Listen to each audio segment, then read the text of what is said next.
This video features the installation of our monodrive spring-centered street twin. However, kits are available in different configurations based on the torque being produced at the crankshaft and your style of driving. The installation procedure will be the same except for the discs and the drive hub being used. For a complete list of kits with their full details and specifications, please visit our website. While we try and get all aspects of the removal and installation of the clutch and flywheel on video, there may be some items we may have missed. This video is made to provide the basics on how to replace a clutch and flywheel, and it is in no way intended to replace a factory service manual. Please note that the Ford service manual states that the powertrain control module misfire monitor profile correction routine must be performed using a diagnostic stand tool anytime the clutch or flywheel is replaced. If this procedure is not done, engine damage can occur.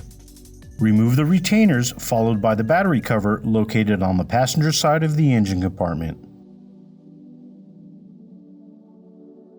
Disconnect the negative battery cable and move it away from the terminal so that it does not make accidental contact. Disconnect the electrical plug for the O2 sensor of the driver's side catalytic converter. Secure the exhaust system up in place using a stand or a jack. Unbolt the exhaust isolators located just behind the differential.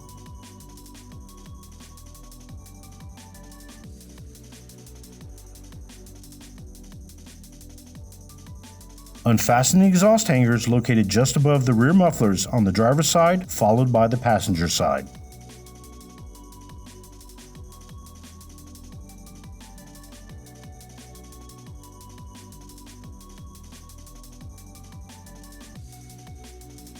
Loosen the exhaust clamp located on the driver's side after the catalytic converter.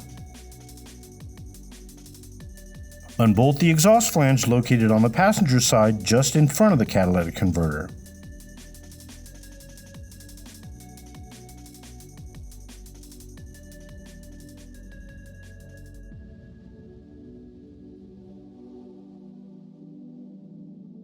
Disconnect the electrical plug for the O2 sensor of the passenger side catalytic converter. Remove the exhaust system from the vehicle.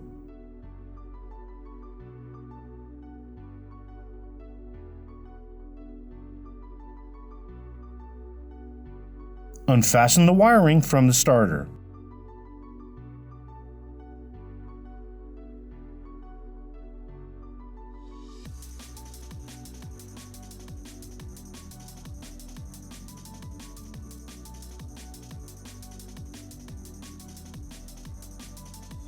Unbolt and remove the starter.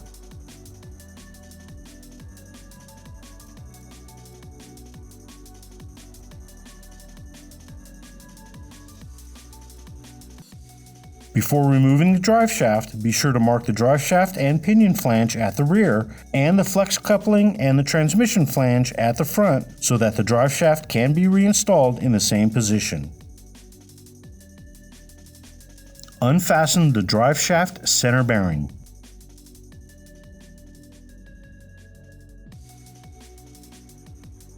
At the front of the driveshaft, unfasten and remove the hardware securing the flex coupling to the transmission flange.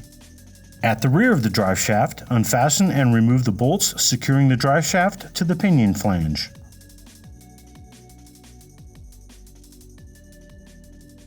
With all the hardware removed, disengage the driveshaft from both the front and the rear flanges and remove it from the vehicle. Disengage the wire harness from the passenger side of the transmission and disconnect the electrical plug for the vehicle speed sensor.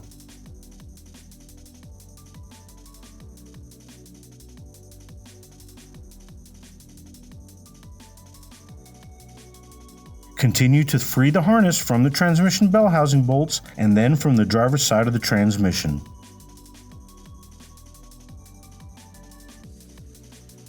Place a jack under the transmission.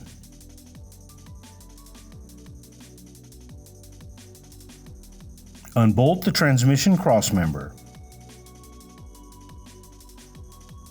Disconnect the electrical plug on the driver's side rear of the transmission and then move the complete wire harness out of the way. Unbolt and remove the lower bell housing bolts. Remove the gearshift knob. Using an interior trim remover, release the gearshift lever boot from the floor console. Then release the retainers and remove the gearshift lever boot.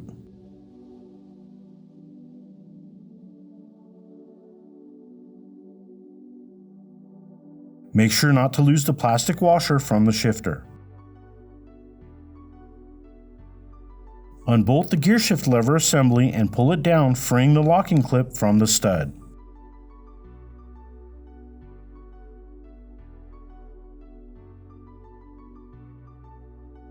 Remove the O2 sensor from the driver's side catalytic converter.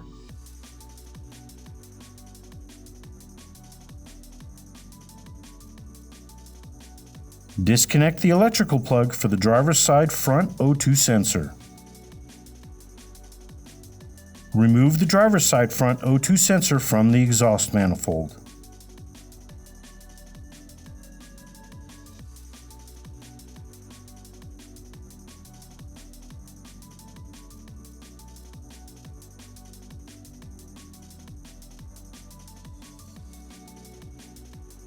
Remove the retainer clip and disconnect the hydraulic tube from the concentric slave cylinder. If possible, plug the hydraulic line to prevent all the fluid from draining out.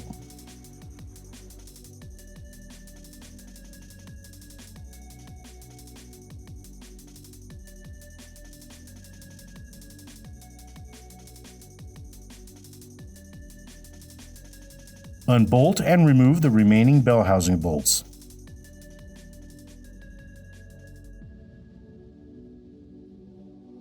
With all the bell housing bolts removed and making sure everything has been disconnected and out of the way, disengage the transmission from the engine and slowly lower it to avoid damage to any wiring or hoses.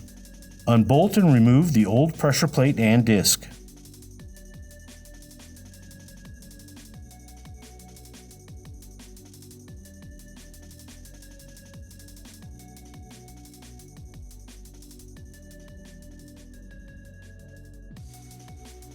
Unbolt and remove the old flywheel.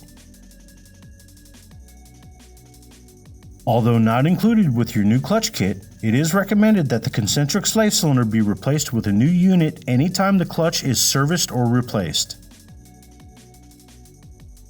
The concentric slave cylinder can be purchased from your local dealership or auto parts store.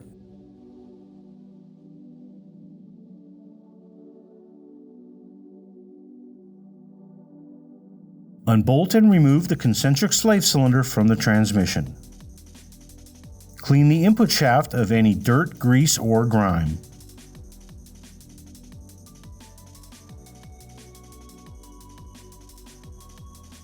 Lightly coat the input shaft splines and the pilot with the lube included in your kit. Install a new concentric slave cylinder and tighten the bolts to 8 foot-pounds.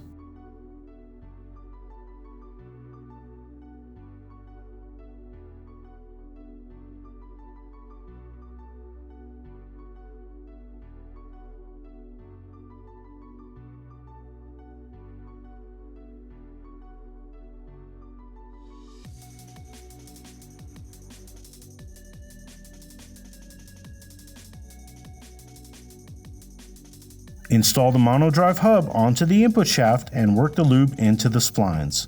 Then remove the monodrive hub and wipe off any excess lube from the input shaft and hub to prevent contamination of your new clutch kit. Place a small amount of thread locking compound onto the flywheel mounting bolts. Making sure the timing wheel on the crankshaft is still in place and has not been disturbed, set the flywheel up in position using the new attachment bolts included in the clutch kit.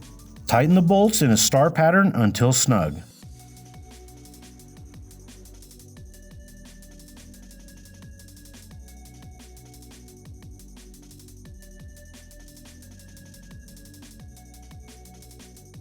If available, install a flywheel locking tool to prevent the flywheel from rotating.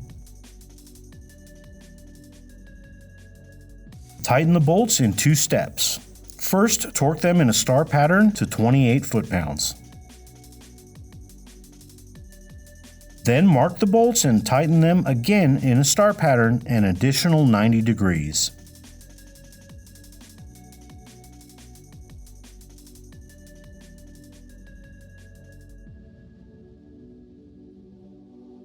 Clean the flywheel friction surface with a non-petroleum based cleaner. Paying attention to the markings on the components, place the bottom disc on the flywheel and install the hub into the disc. Hold the assembly into position using the alignment tool. Make sure the floater has been cleaned with a non-petroleum based cleaner. Align the balance marks of the floater with the balance marks of the flywheel and set the floater in position. Placing a small amount of thread locking compound on each bolt, install and torque them to 24 foot-pounds. Paying attention to the markings, set the top disc in place. Clean the pressure plate friction surface with a non-petroleum based cleaner. Aligning the balance marks on the pressure plate with the balance marks on the floater, place the pressure plate in position over the discs, making sure the dowel pins and bolt holes line up. Install the bolts and washers and tighten them in a star pattern until the pressure plate is bottomed out against the flywheel. Then torque the pressure plate bolts in a star pattern to 50 foot-pounds. Remove the alignment tool and, not shown in the video, make sure to remove the flywheel locking tool. Lift the transmission back into place, making sure nothing gets pinched between the transmission and engine.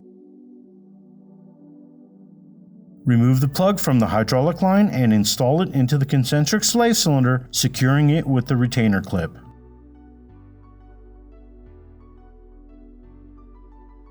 Install the bell housing bolts and torque them all to 35 foot-pounds.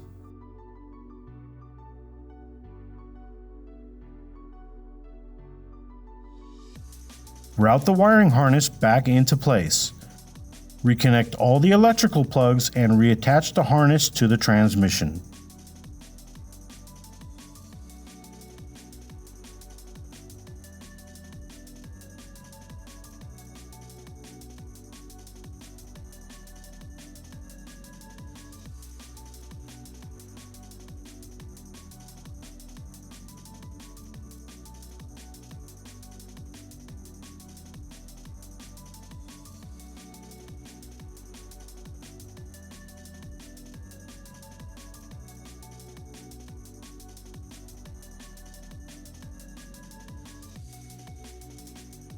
If removed, install the front O2 sensor on the passenger side exhaust manifold just ahead of the flange.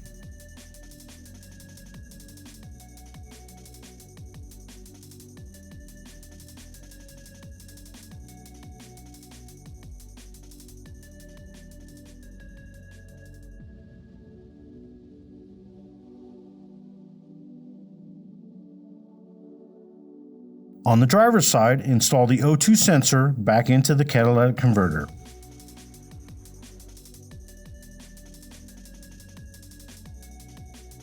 Also on the driver's side, install the front O2 sensor into the exhaust manifold just ahead of the catalytic converter.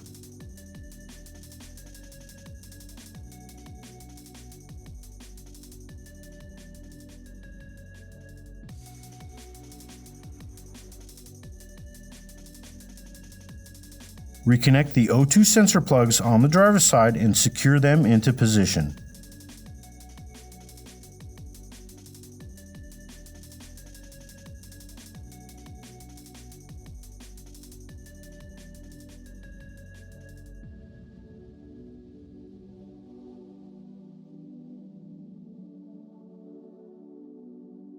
Reconnect the front O2 sensor plug on the passenger side.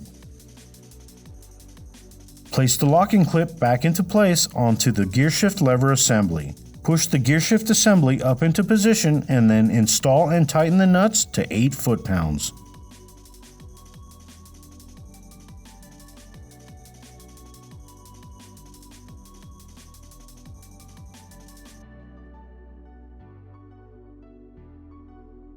Raise the transmission in place and install the bolts securing the transmission crossmember.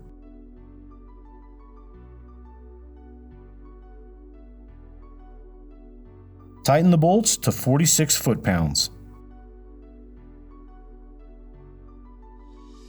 Install the starter and tighten the bolts to 18 foot-pounds.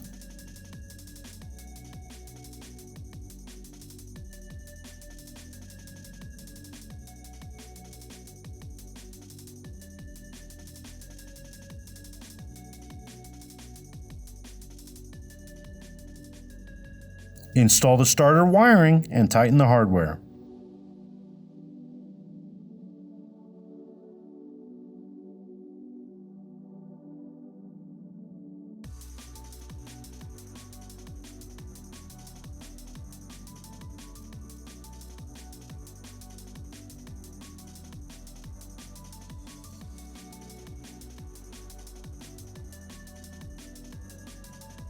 Making sure to align the marks made during disassembly, place the drive shaft in place. Install and tighten the hardware at the front to 81 foot-pounds.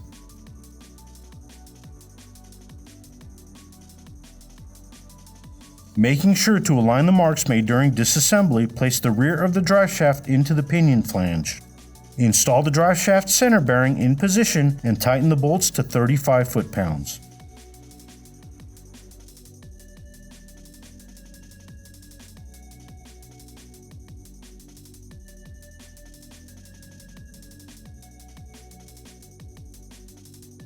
Install the hardware at the rear of the drive shaft and tighten them to 41 foot-pounds.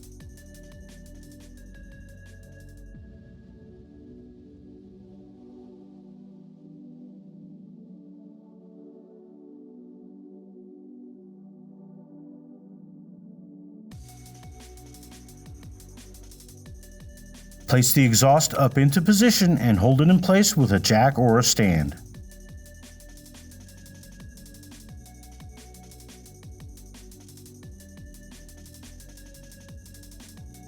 With a new gasket in place, align the flange on the passenger side and then install and tighten the hardware to 30 foot-pounds.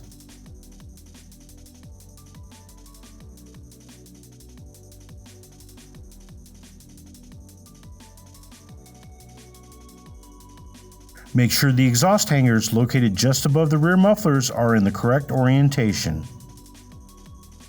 Lift the rear of the exhaust up into position and hook the exhaust isolators located just behind the differential in place. Install at least one bolt loosely for the exhaust hangers just above the left and right rear mufflers to hold them in the correct position. Install and tighten the hardware for the isolators located just behind the differential to 22 foot-pounds.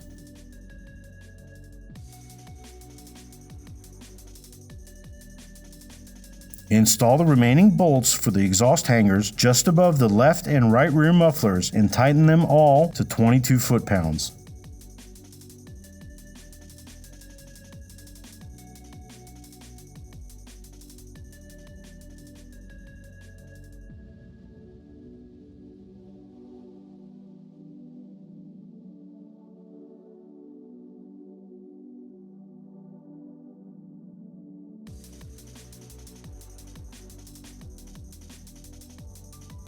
Check the fluid level of the reservoir. Fill the reservoir with the specific fluid to the max mark.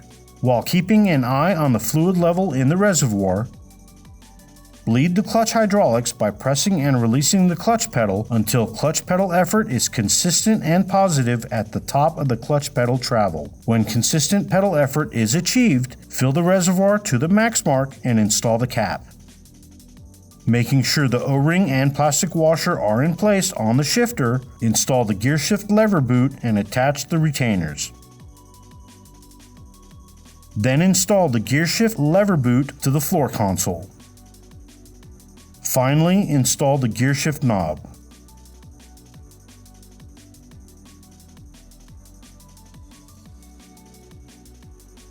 Reconnect the negative battery cable and tighten the hardware.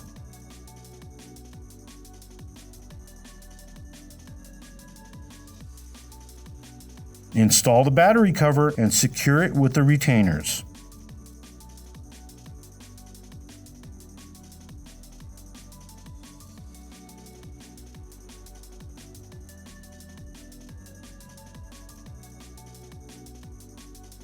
For more information on our products or the parts featured in this video, please visit our website in the description below. If you found this video helpful, please like and subscribe to our channel. Thank you for watching.